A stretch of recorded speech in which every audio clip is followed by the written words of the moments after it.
બાળ દોસ્તો, હવે આપણે વિચાર વિસ્તાર વિશે જાણકારી મેળવીએ. વિચાર વિસ્તાર એટલે નાનકડી એકાદ બે ચિંતનાત્મક પંક્તિઓમાં રજૂ થયેલા વિચારને વિસ્તારપૂર્વક સમજાવવામાં આવે તે. બાળ દોસ્તો, વિચાર વિસ્તાર કરતી વખતે કેટલીક બાબતો ધ્યાનમાં રાખવાની હોય છે, જે આપણે ઉદાહરણ સાથે સમજીએ. 1. સૌ પ્રથમ આપેલી પંક્તિઓને ધ્યાનપૂર્વક વાંચો. અહીં જુઓ. અભિમાન એ વિનાશનું કારણ છે. 2. એ પંક્તિઓમાં રહેલા શબ્દોના અર્થ સમજવાનો પ્રયત્ન કરવો. અહીં જુઓ. અભિમાન, અહંકાર, ઘમંડ.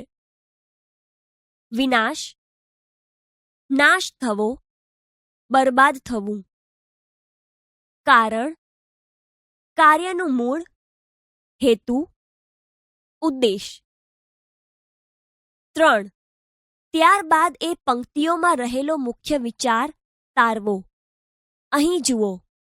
જીવનમાં ક્યારેય કોઈ કાર્ય પ્રત્યે વધુ પડતો ઘમંડ કરવો નહીં, કેમ કે કાર્ય કરવામાં ઘમંડ કરવાથી આપણો નાશ થાય છે. 4.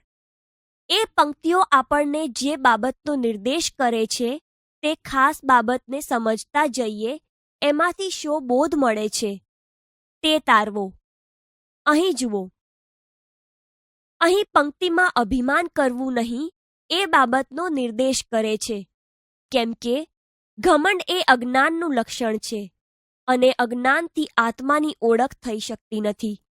એટલે કે જે માણસ પોતાના વિશે કંઈ જાણતો નથી તે અજ્ઞાની છે અને એમાં ખોટો ઘમંડ કરીને પોતાની ઓળખ ઊભી કરવા હંમેશા પ્રયત્ન કરતો રહે છે, જેના કારણે એ લોકોથી ખીજાઈ જાય છે તો ક્યારેય લોકો દ્વારા અપમાનિત પણ થાય છે.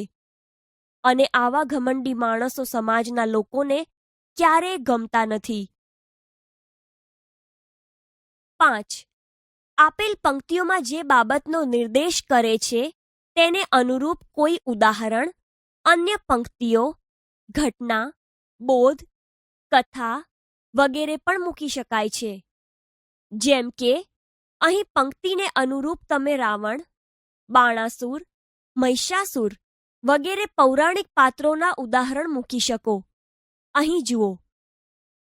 જીવનમાં બધી જ ભૂલોનું મૂળ કારણ અભિમાન છે, કેમ કે પોતાના પરાક્રમોનું અભિમાન કરતા રાવણ, બાણાસુર, મહિષાસુર વગેરે જેવા બળવાન માણસોનો નાશ જ થયો છે. જેમ કે રામાયણમાં આવતા સીતાના સ્વયંવર પ્રસંગમાં રાવણે પોતાના પરાક્રમોનું મિથ્યાભિમાન કર્યું અને એનું પરિણામ એને ભોગવવું પડ્યું. 6.